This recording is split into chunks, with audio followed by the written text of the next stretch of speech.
जय श्री राम। एक विंशः सर्गा। राजा दशरथ की बात के एक एक अक्षर में पुत्र के प्रति स्नेह भरा हुआ था।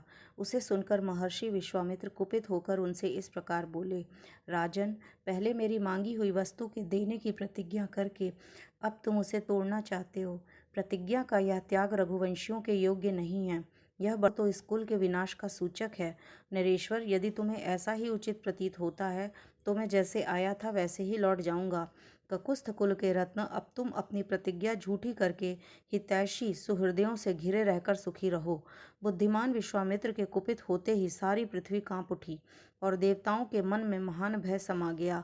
उनके रोष से सारे संसार को त्रस्त हुआ जानकर उत्तम व्रत का पालन करने वाले धीर चित्त महर्षि वशिष्ठ ने राजा से इस प्रकार कहा, महाराज, आप इक्ष्वाकु वंशी राजाओं के कुल में साक्षात दूसरे धर्म के समान उत्पन्न हुए हैं।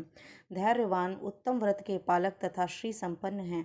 आपको अपने धर्म का परित्याग नहीं करना चाहिए। रघुकुल भूषण दशरथ बड़े धर्मात्मा हैं, यह बात तीनों लोकों में प्रसिद्ध है। अतः आप अपने धर्म का ही पालन कीजिए। अधर्म का भार सिर पर मत उठाइए।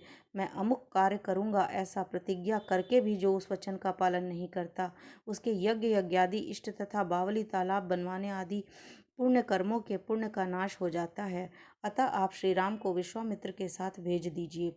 ये अस्त्र विद्या जानते हों या ना जानते हों, राक्षस इनका सामना नहीं कर सकते।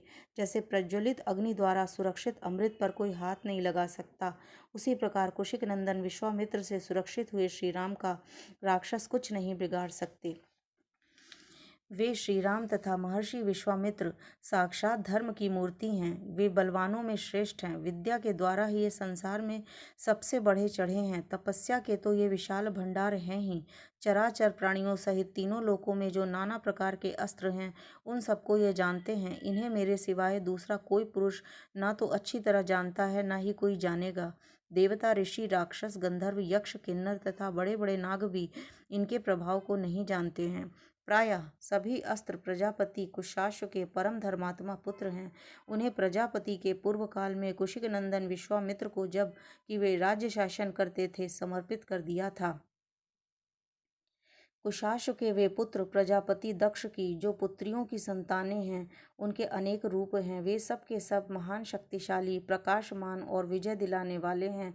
प्रजापति दक्ष की जो सुंदरी कन्याएं हैं, उनके नाम हैं जया और सुप्रभा। उन दोनों ने 100 परम प्रकाशमान अस्त्र शस्त्रों को उत्पन्न किया है।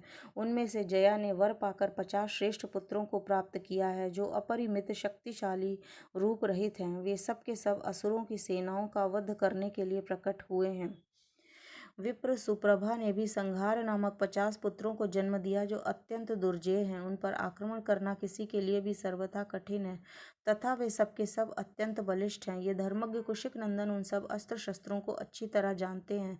जो अस्त्र अब तक उपलब्ध नहीं हुए थे, उनको भी उत्पन्न करने की इनमें पूर्ण शक्ति है।